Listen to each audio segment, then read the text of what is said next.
तो दोस्तों आपका फिर से हमारे चैनल नोटबोर्ड में स्वागत है। तो आज की जो वीडियो है, इस वीडियो में हम आपके लिए क्लास 11th का फिज़िक्स का जो चैप्टर 11 है, थर्मल प्रॉपर्टीज़ ऑफ मैटर, उसके नोट्स लेकर आए हैं। इससे पहले हमने फिज़िक्स के दो चैप्टर जो हैं, चैप्टर 9 और 10, mechanical properties of solids and fluids, इन दोनों के हमने आपको नोट्स प्रोवाइड कर दिए थे। इस वीडियो में आपको चैप्टर 11 के नोट्स प्रोवाइड करेंगे और इसमें जो भी हमने पॉइंट्स लिखे हैं वो सब एनसीईआरटी से इंक्लूड है। जो भी हमें पॉइंट एनसीईआरटी में इंपॉर्टेंट लगा हमने वो सारे पॉइंट जो है इसमें इंक्लूड कर दिए हैं। ठीक है, तो चलिए शुरू करते हैं वीडियो। तो सबसे पहले आता है टेम्परेचर। तो टेम्परेचर क्या होता है? Temperature is a measure of hotness और कोल्डनेस ऑफ ए बॉडी, कि कोई बॉडी कितनी हॉट है कितनी कोल्ड है, उसका जब मेज़रमेंट करते हैं तो वो क्या होता है? टेम्परेचर। इसी से रिलेटेड है heat. Heat is the form of energy transferred between two or more systems or a system and its surroundings by virtue of temperature difference. Heat कब होती है? जब टेम्परेचर डिफरेंस होता है। अगर कोई टेम्परेचर डिफरेंस नहीं है तो हीट भी ट्रांसफ़र नहीं होगी। ठीक है, तो हीट एक फॉर्म ऑफ एनर्जी है जो ट्रांसफ़र होती है दो या दो से ज़्यादा सिस्टम में या किसी सिस्टम और उसके सराउंडिंग में। किसकी वजह से? टेम्परेचर डिफरेंस की वजह से। तो हीट एनर्जी की ऐसा यूनिट है जूल, और टेम्परेचर का आपको पता होगा केल्विन। तो नॉर्मल जो टेम्परेचर होता है वो फ़ारेनहाइट, सेल्सियस और केल्विन, हम इन तीनों में मेज़र करते हैं। तो अगर फ़ारेनहाइट में दिया और अगर हमें केल्विन में कन्वर्ट करना है तो कैसे करेंगे ये देख लीजिए। TF-32, TF क्या है? फ़ारेनहाइट में temperature, upon 180 is equal to TC upon 100। TC क्या है? सेल्सियस में टेम्परेचर, सेल्सियस स्केल पे। ठीक है, अब हमने जो स्टेट्स ऑफ मैटर आपने चैप्टर पढ़ा था केमिस्ट्री का 5th चैप्टर, उसमें कुछ लॉ थे, बॉयल्स लॉ, चार्ल्स लॉ, उनका यूज़ करके यहाँ पे इस चैप्टर में भी यूज़ है और जो आगे चैप्टर्स आएंगे उसमें भी यूज़ है। काइनेटिक थ्योरी वाला जो चैप्टर है उसमें भी यूज़ है। तो आपको केमिस्ट्री के चैप्टर्स का भी आइडिया होना चाहिए क्योंकि ये दोनों इंटरलिंक्ड है। ठीक है, तो बॉयल्स लॉ क्या कहता है कि अगर टेम्परेचर कॉन्स्टेंट है तो PV is equal to constant. P क्या है? प्रेशर, और V क्या है? वॉल्यूम। और वहीं दूसरी तरफ अगर प्रेशर कांस्टेंट है तो V अपॉन टी क्या होगा? कांस्टेंट। ये किसने कहा था? चार्ल्स ने।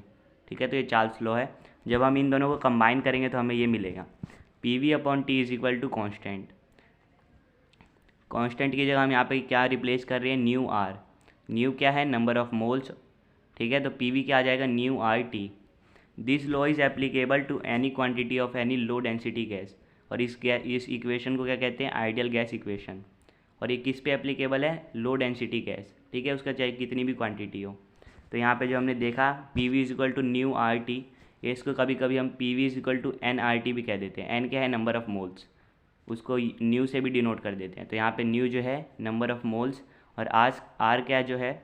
आर जो है यूनिवर्सल गैस कांस्टेंट। इसकी वैल्यू क्या है? 8.31 जूल पर मोल पर केल्विन। ठीक है, ये आपको याद होना चाहिए। न्यूमेरिकल में दिया तो जाता ही है लेकिन आपको पता होना चाहिए फिर भी। एब्सोल्यूट टेम्परेचर क्या होता है? -273.15 डिग्री सेल्सियस। और अगर टेम्परेचर केल्विन में निकालना है तो क्या करेंगे? जितना टेम्परेचर सेल्सियस में दिया है उसमें क्या करेंगे? 273 प्लस 1.15 को क्या कर देंगे? ऐड। ठीक है, इसी का अगर उल्टा करेंगे तो हमें सेल्सियस में टेम्परेचर मिल जाएगा। तो पहले जो हमने देखा था वो फ़ारेनहाइट और सेल्सियस में रिलेशन था, और ये जो है टी क्या है? टेम्परेचर केल्विन में। ठीक है, क्योंकि टेम्परेचर की ऐसा यूनिट है केल्विन, तो मेनली हमें उसी में कन्वर्ट करना होता है। तो इस तरीके से हम कर सकते हैं। फिर आता है थर्मल एक्सपेंशन। आपको पता होगा मोस्ट सब्सटेंसेस जो हैं वो एक्सपेंड होते हैं हीटिंग पे और कॉन्ट्रैक्ट होते हैं कूलिंग पे। यानी जब हम उसे हीट करते हैं तो उसकी जो डायमेंशंस है वो इंक्रीज़ हो जाती है, और जब वही कूल करते हैं तो क्या होता है? कॉन्ट्रैक्ट हो जाता है, यानी डायमेंशन जो है डिक्रीज़ हो जाती है, उसका साइज कम हो जाता है। चेंज जो टेम्परेचर में चेंज आया है वो क्या करता है? डायमेंशंस में चेंज लाता है। ठीक है, टेम्परेचर बढ़ाएंगे तो डायमेंशन बढ़ जाएगी, और अगर टेम्परेचर घटा दिया जैसे कूल कर दिया तो क्या होगा? कॉन्ट्रैक्ट कर जाएगा, यानी कि डायमेंशन कम हो जाएगी। The increase in the dimensions of a body due to the increase in its temperature is called thermal expansion. अगर किसी की बॉडी में उसके जो डायमेंशन में इंक्रीज़ हुआ है किसकी वजह से? उसके टेम्परेचर को इंक्रीज़ करने की वजह से, तो क्या होता है? वो थर्मल एक्सपेंशन। और एक्सपेंशन के 3 टाइप हैं हमारे इस चैप्टर में। Expansion in length is called linear expansion, expansion in area is called area expansion, and the expansion in volume is called volume expansion. अगर ठीक है, अगर एक्सपेंशन करने से लेंथ इंक्रीज़ हुआ तो लीनियर एक्सपेंशन, एरिया इंक्रीज या डिक्रीज हुआ तो एरिया एक्सपेंशन, और वॉल्यूम इंक्रीज या डिक्रीज हुआ तो वॉल्यूम एक्सपेंशन। तो अब इनके देख लीजिए अब न्यूमेरिकल कैसे होते हैं, मैथमेटिकली कैसे रिप्रेजेंट करेंगे। तो लीनियर एक्सपेंशन क्या होता है, डेल्टा एल अपॉन एल, इसको कह देते हैं हम alpha L into delta T. Alpha L क्या है अभी हम आगे पढ़ेंगे। तो एरिया एक्सपेंशन क्या है, डेल्टा ए अपॉन ए, और वॉल्यूम एक्सपेंशन क्या है, डेल्टा वी अपॉन वी। ठीक है, अब देख लेते हैं इनको डिटेल में तीनों को एक एक करके। अगर कोई सब्सटेंस है वो लॉन्ग रोड की फॉर्म में है, ठीक है, और उसके टेम्परेचर में स्मॉल चेंज हुआ है डेल्टा टी, ठीक है, और उसका जो चेंज इन लेंथ है वो क्या है, डेल्टा एल अपॉन एल, तो ये क्या होगा, डायरेक्टली प्रोपोर्शनल होगा डेल्टा टी के। तो delta L upon L is equal to alpha L into delta T. Alpha L क्या है, लीनियर एक्सपेंसिविटी या फिर कोफिशिएंट ऑफ लीनियर एक्सपेंशन। और ये जो रोड है हमने जो लिया था रोड, उस किस मटेरियल से बना है ये उसकी कैरेक्टरिस्टिक है। ठीक है, ये आपको पता होगा metals expand more and have high values of alpha L. ठीक है, मेटल ज़्यादा एक्सपेंड होते हैं इसलिए जो उनकी कोफिशिएंट ऑफ लीनियर एक्सपेंशन की जो वैल्यू है वो हाइयर होती है। अब आता है वॉल्यूम वाला। तो the fractional change in volume delta V upon V of a substance for temperature change delta D is defined as the coefficient of volume expansion और वॉल्यूम एक्सपेंसिविटी। तो एल्फ़ा वी क्या है, कोफिशिएंट ऑफ वॉल्यूम एक्सपेंशन, ये किसके equal होता है, delta V upon V into 1 upon delta T. ठीक है, और ये जो अल्फ़ा बी है इसकी वैल्यू कांस्टेंट कब होती है, जब हाई टेम्परेचर होता है। ठीक है, फिर एक आपका छोटा सा टॉपिक दे रखा है बुक में, एनोमलस बिहेवियर ऑफ वाटर। जैसा मैंने अभी आपको बताया कि जब हम किसी चीज़ को हीट करते हैं तो वह एक्सपेंड होती है, जब कूल करते हैं तो कॉन्ट्रैक्ट होती है। लेकिन वाटर क्या है, इससे अलग बिहेवियर शो करता है। 4 डिग्री और 0 डिग्री सेल्सियस के बीच में क्या होता है, वाटर एनोमलस बिहेवियर शो करता है। ठीक है, the volume of A given amount of water decreases as it is cooled down from room temperature until its temperature reaches 4 degree Celsius. ठीक है, अगर हम वाटर को कूल करेंगे रूम टेम्परेचर से यानी 22 डिग्री सेल्सियस से कम करते जाएंगे उसका, ठीक है, तो उसका जो वॉल्यूम है वो उसका क्या होता है, डिक्रीज़ होते जाता है। कब तक, जब तक टेम्परेचर जो है 4 डिग्री सेल्सियस नहीं हो जाता। जैसे ही 4 डिग्री सेल्सियस के नीचे जाते हैं तो वॉल्यूम इंक्रीज़ हो जाता है, और इसलिए क्या होता है, डेंसिटी डिक्रीज़ होने लगती है। इसलिए वाटर की जो मैक्सिमम डेंसिटी होती है वो कहाँ पे होती है, 4 डिग्री सेल्सियस पे। अगर वाटर के पास ये प्रॉपर्टी नहीं होती तो जो लेक्स होते हैं, पोन्ड्स होते हैं, यानी जो तालाब होते हैं, वो फ्रीज नीचे से फ्रीज होने लगते हैं, ठीक है, ऊपर की तरफ। जिससे क्या होता है कि जो उसमें रहने वाले जीव जंतु हैं, पौधे हैं, उन सब वो सब क्या हो जाते हैं, डिस्ट्रॉय हो जाते हैं। लेकिन वाटर के पास ऐसी प्रॉपर्टी है, इसलिए वो कैसे होता है, टॉप टू बॉटम फ्रीज होता है। तो पहले ऊपर का पानी फ्रीज हो जाता है अगर टेम्परेचर कम होता है, तो नीचे का पानी रहता है, ठीक है, उसी फॉर्म में। जिससे क्या होता है कि जो वहाँ पे एनिमल्स हैं, प्लांट लाइफ है, वो सब सेफ रहती है। Gases at ordinary temperature expand more than solids and liquid. ठीक है, for liquids alpha V is independent of temperature, for gases alpha V is independent of temperature. तो लिक्विड के केस में क्या है कि जो अल्फा वी है यानी कोफिशिएंट ऑफ वॉल्यूम एक्सपेंशन, वो इंडिपेंडेंट है टेम्परेचर के। ठीक है, टेम्परेचर का उस पर कोई इफेक्ट नहीं है। लेकिन गैसेस के केस में ऐसा नहीं है, वो टेम्परेचर पर डिपेंड करता है। For an ideal gas the alpha V at constant pressure can be found from the ideal gas equation, P V is equal to nu R T. अगर कॉन्स्टेंट हो जाएगा प्रेशर तो P delta V is equal to nu R delta T. तो delta V क्या है, change in volume, और delta T क्या है, चेंज इन टेम्परेचर। इससे क्या हो गया, डेल्टा वी अपॉन वी।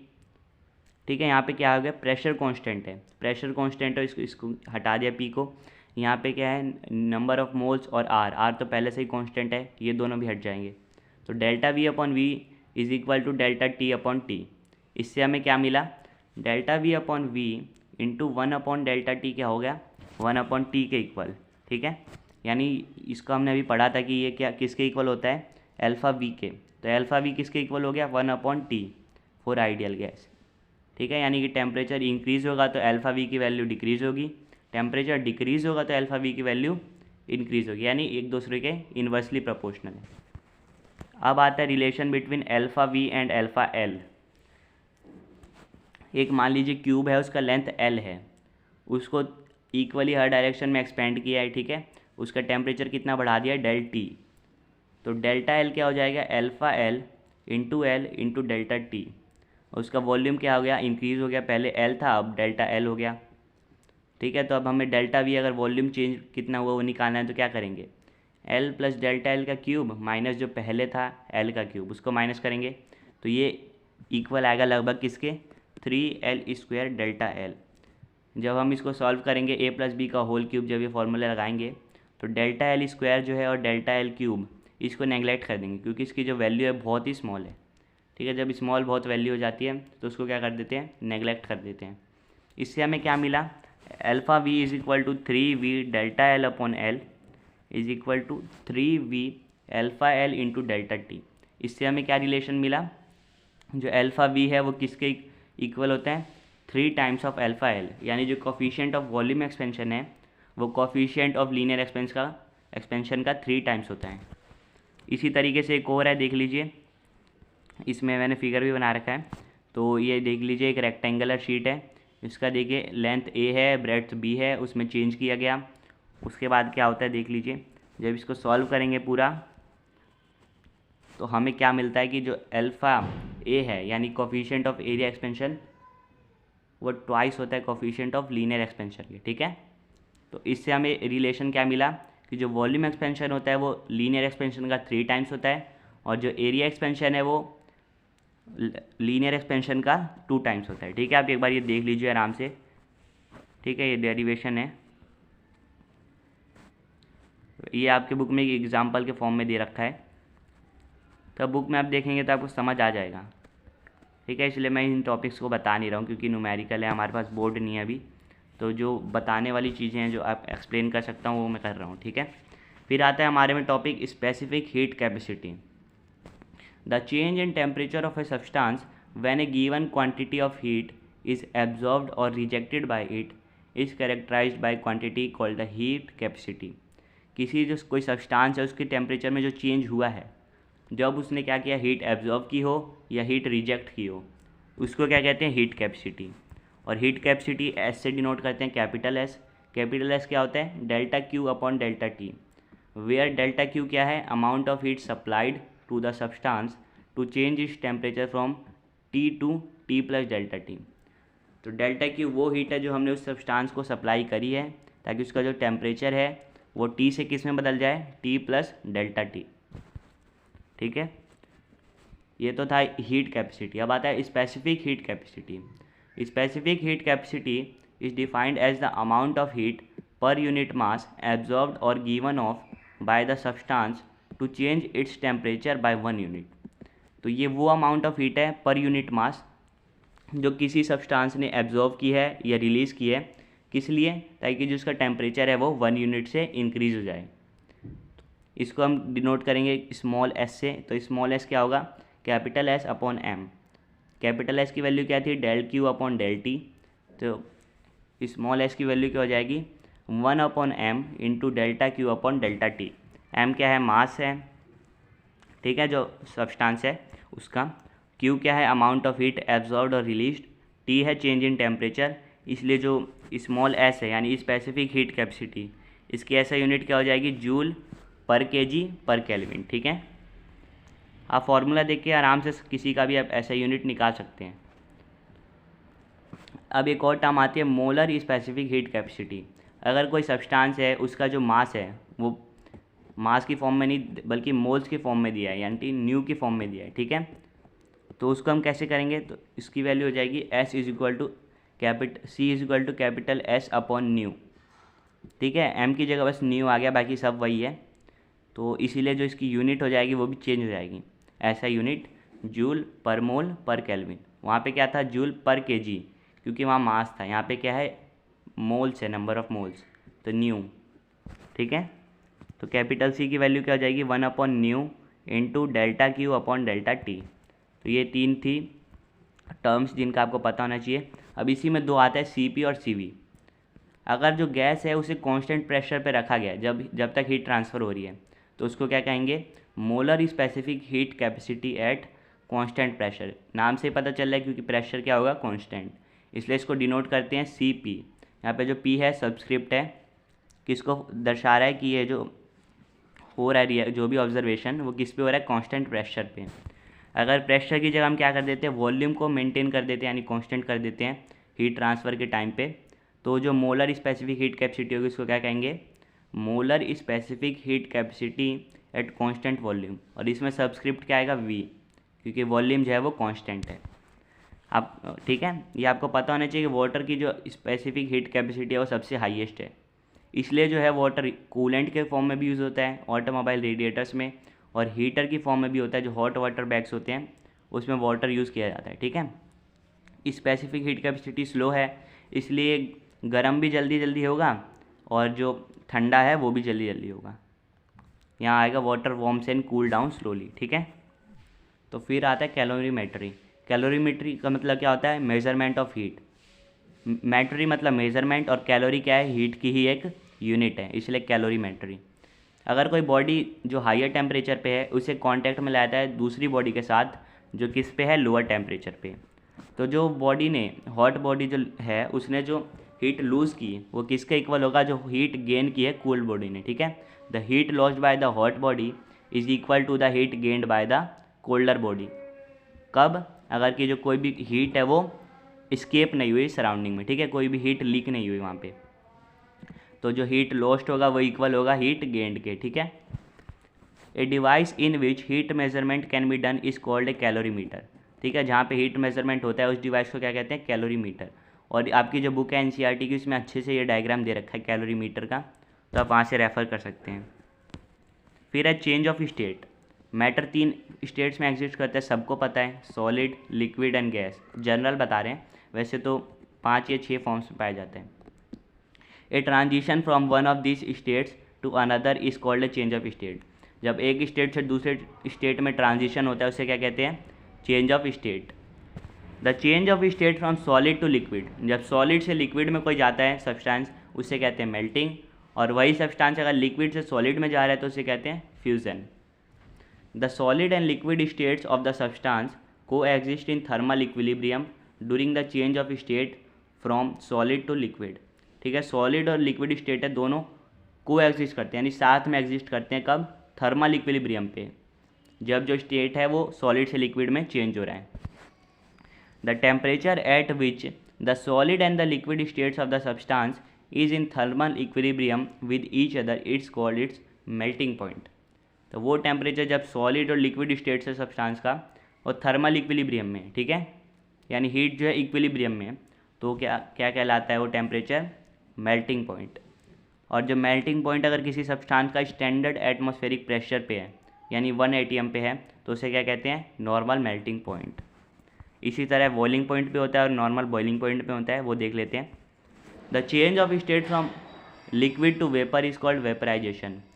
अगर किसी सब्सटेंस का स्टेट है वो लिक्विड से वेपर यानी कि गैस की फॉर्म में चेंज हो रहा है उसे क्या कहते हैं, वेपराइजेशन।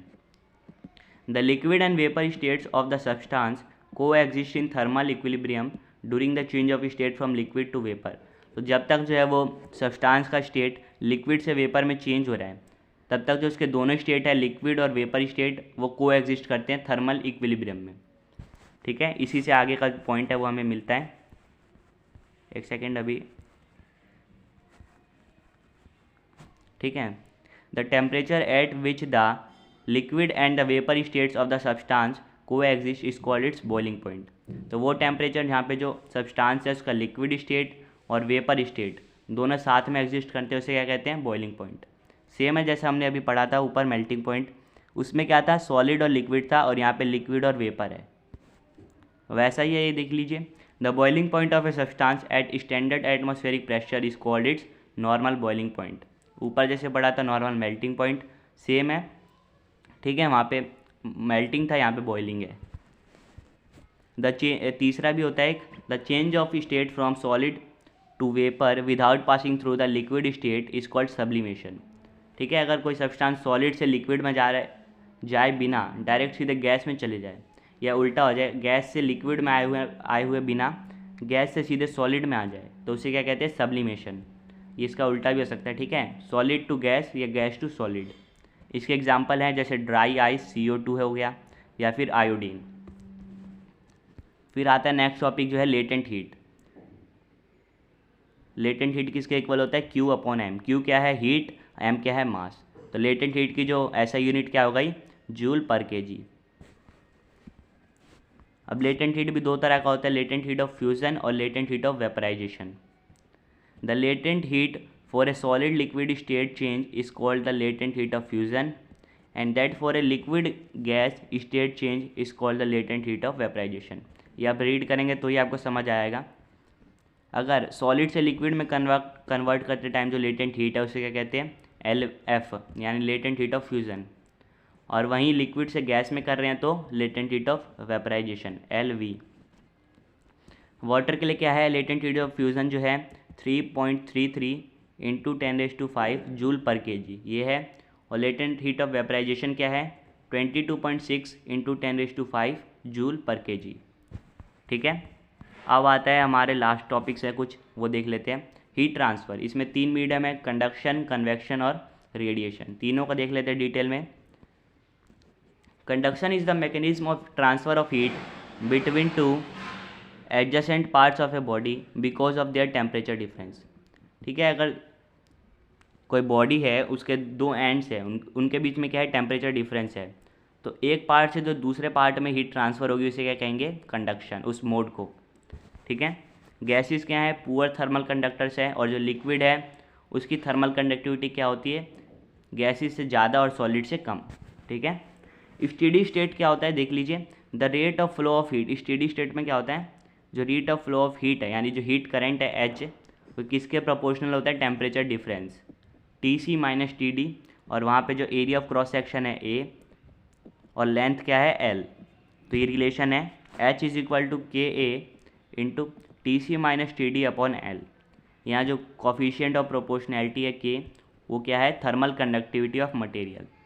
K है हीट के प्रोपोर्शनल, यानी हीट बढ़ाएंगे तो K भी बढ़ेगा, अगर हीट कम करेंगे तो K की वैल्यू भी कम होगी। ऐसा यूनिट ऑफ K है क्या है, जूल पर सेकेंड पर ठीक है, जूल पर सेकेंड पर मीटर पर केल्विन, या मीटर है। ठीक है, अगर इसी को जूल पर सेकेंड को हम क्या कहते हैं, वॉट कह देते हैं, तो वॉट पर मीटर पर केल्विन। अब ये फिगर के थ्रू समझ लीजिए, ये दो है। ठीक है, एक ही मटेरियल है, उसके दो पार्ट है। ठीक है, TC और TD। ए यहाँ पे पॉइंट है, यहाँ से B है। ठीक है, यहाँ पे जब फ्लो हो रहा है हीट, इनके बीच का जो लेंथ है वो L है, तो उस टाइम जो कंडक्शन होगा किसके इक्वल होगा, H = हीट करंट जो होगा किसके इक्वल होगा, K × A × TC - TD। TC यहाँ का टेम्परेचर और TD यहाँ का टेम्परेचर अपॉन में L। ठीक है, फिर आता है कन्वेक्शन। कन्वेक्शन क्या है, mode of heat transfer by actual motion of matter. ठीक है, कन्वेक्शन क्या हो सकता है, नेचुरल भी हो सकता है, फोर्स भी हो सकता है। नेचुरल में क्या होता है, ग्रेविटी बहुत इंपॉर्टेंट होती है, लेकिन अगर फोर्स्ड कन्वेक्शन है तो मटेरियल को मूव करते हैं पंप से या फिर किसी और फिजिकल मीन्स के थ्रू। ठीक है, इसी का देख लीजिए एप्लीकेशंस मान सकते हैं, इसी के यूज देख लीजिए। जो समय, सुबह का जो समय होता है वहाँ पे क्या होता है, ग्राउंड जो होता है, ठीक है, बीच के किनारे ग्राउंड जो होता है वो ज़्यादा जल्दी हीट होता है, जबकि जो वाटर है वो कम होता है, इसलिए जो होता है वहाँ पे हमें गर्मी लगती है। लेकिन जब रात का समय होता है तो क्या होता है, वाटर होता है वो वार्मर होता है लैंड से, यानी वाटर जो है वो ज़्यादा जल्दी हीट होता है और जो लैंड है वो कम होता है, इसलिए वहाँ पे ठंड लगती है। फिर आता है तीसरा, रेडिएशन।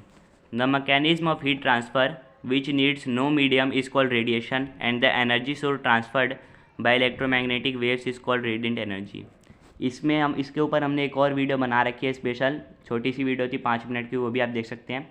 तो रेडिएशन क्या होता है, हीट ट्रांसफ़र का वो मैकेनिज्म जिसमें जो है मीडियम की ज़रूरत नहीं होती, और जो एनर्जी ट्रांसफ़र होती है उसे क्या कहते हैं, रेडिएंट एनर्जी। ये सब जो पॉइंट्स हमने उसमें एक्सप्लेन कर रखे हैं। सारी बॉडीज़ जो हैं रेडिएंट एनर्जी इमिट करती हैं, चाहे सॉलिड, लिक्विड या गैस हो।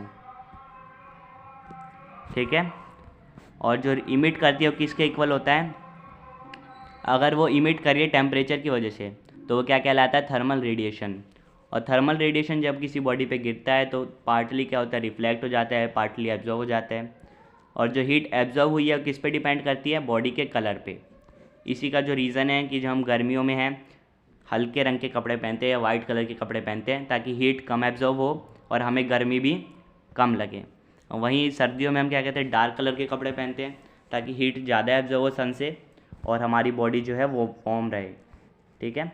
इसी का एक और एप्लीकेशन है, जो बर्तनों के नीचे जो होते हैं बॉटम, उसको क्या कर दिया जाता है, ब्लैक कर दिया जाता है, ताकि उसका जो कलर है वो ज़्यादा एब्जॉर्ब हीट कर सके उसकी वजह से, जिससे क्या हो रहा है, जो आग जो हम जला रहे हैं ईंधन फ्यूल, उससे हीट ज़्यादा ले सके और जो वेजिटेबल हम कुक कर रहे हैं उसको ट्रांसफ़र कर सके। इसलिए जो जितने बर्तन होते हैं उसके नीचे क्या होता है, ब्लैक कर दिया जाता है। इसी का एक और एप्लीकेशन है थर्मस बॉटल या देवर फ्लास्क, ये भी वही है। इसमें जो बॉटल के अंदर का जो कंटेंट है और बाहर का, वो दोनों मिक्स नहीं हो पाते, ठीक है। यहाँ पे हीट ट्रांसफ़र नहीं हो पाता, जिससे क्या होता है, जो हॉट कंटेंट्स है जैसे मिल्क गर्म करके अगर रख दे तो गर्म ही रहता है, और अगर बर्फ़ है तो वो ठंडा ही रहता है। फिर आता है रिलेशन बिटवीन लैम्डा एम और टी। लैम्डा एम क्या है, मैक्सिमम वेवलेंथ, टी क्या है, टेम्परेचर। किसने दिया था ये रिलेशन, वीन्स ने, ठीक है। तो इसलिए इसको क्या कहते हैं, वीन्स डिस्प्लेसमेंट लॉ। इसके अकॉर्डिंग क्या है, lambda M into T is equal to constant, और कॉन्स्टेंट की वैल्यू क्या है, 2.9 इंटू 10⁻⁻3, ठीक है, मीटर केल्विन। ये वीन्स कॉन्स्टेंट भी इसको कहते हैं। अगर कोई बॉडी परफेक्ट रेडिएटर है तो उसके द्वारा जो एनर्जी इमिट होगी पर यूनिट टाइम, वो किसके इक्वल होगी, एच के। तो H is equal to A sigma T की पावर 4। ए क्या है, एरिया, टी है एब्सोल्यूट टेम्परेचर, और ये जो रिलेशन है किसके द्वारा दिया गया था, स्टीफन के द्वारा, और प्रूव थियोरेटिकली प्रूव किया था बोल्ट्जमैन ने, इसलिए इसको क्या कहते हैं, स्टीफन बोल्ट्जमैन लॉ। और जो कांस्टेंट है सिग्मा, इसको क्या कहते हैं, स्टीफन बोल्ट्जमैन कांस्टेंट। इसकी वैल्यू क्या है, 5.67 10⁻⁸ वोट पर मीटर स्क्वायर केल्विन की पावर -4, ठीक है।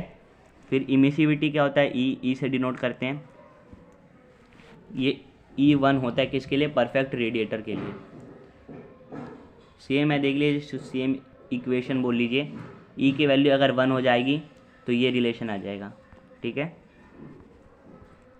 अगर कोई बॉडी टेम्परेचर जिसका T है, सराउंडिंग का टेम्परेचर TS है, वो इमिट भी कर रही है और एब्जॉर्ब भी कर रही है, तो जो नेट जो लॉस ऑफ रेडिएंट एनर्जी होगा वो क्या होगा, H is equal to sigma A T⁻4 minus TS⁻4, ठीक है। वहीं अगर E को भी इंक्लूड कर देंगे तो वही जो है रिलेशन वो इसमें कन्वर्ट हो जाएगा, ठीक है। H is equal to E sigma A T⁻4 minus TS⁻4। फिर आता है ग्रीन हाउस इफेक्ट, जो बहुत थोड़ा सा आपके चैप्टर में दे रखा है। ग्रीन हाउस गैसेस कौन कौन सी होती है, CO2, CH4 यानी carbon dioxide, methane, nitrous oxide N2O, chlorofluorocarbon CFC, और ट्रोपोस्फेरिक ओजोन यानी O3। ग्रीन हाउस इफेक्ट क्या होता है, जो अर्थ की सरफेस है वो हीट अप होती है, किसके through, by green house gases, ठीक है। उसको क्या कहते हैं, ग्रीन हाउस इफेक्ट। तो अर्थ की जो सरफेस है और जो एटमॉस्फेयर है वो हीट अप हो रहा है, किसकी वजह से, ग्रीन हाउस गैसेस की वजह से, इसलिए इसको क्या कहते हैं, ग्रीन हाउस इफेक्ट। अगर ये इफेक्ट नहीं होगा तो जो टेम्परेचर होगा वो अर्थ का कितना होगा, -18 डिग्री सेल्सियस। फिर लास्ट टॉपिक जो हमारा है, न्यूटन्स लॉ ऑफ कूलिंग। ये क्या कहता है, it states that the rate of cooling of a body is proportional to the excess temperature of the body over the surrounding, यानी dQ/dt, यानी रेट ऑफ कूलिंग जो है is equal to -K T2 - T1, यानी जो temperature difference है into -K। T1 क्या है, temperature of surrounding, और T2 क्या है, टेम्परेचर ऑफ द बॉडी, और dQ क्या है, rate of loss of heat, और K क्या है, एक पॉजिटिव कांस्टेंट है, किस पे डिपेंड करता है, एरिया और नेचर जो है बॉडी का सरफेस का, उस पर डिपेंड करता है। और ये जो लॉ है ओनली एप्लीकेबल कब है, अगर जो टेम्परेचर का डिफरेंस है वो स्मॉल है। इसी के साथ जो हमारी वीडियो ख़त्म होती है। होप आपको ये जो चैप्टर है वो समझ आया होगा। आपसे फिर मिलेंगे नेक्स्ट वीडियो में, तब तक के लिए bye bye, see you again, thanks for watching.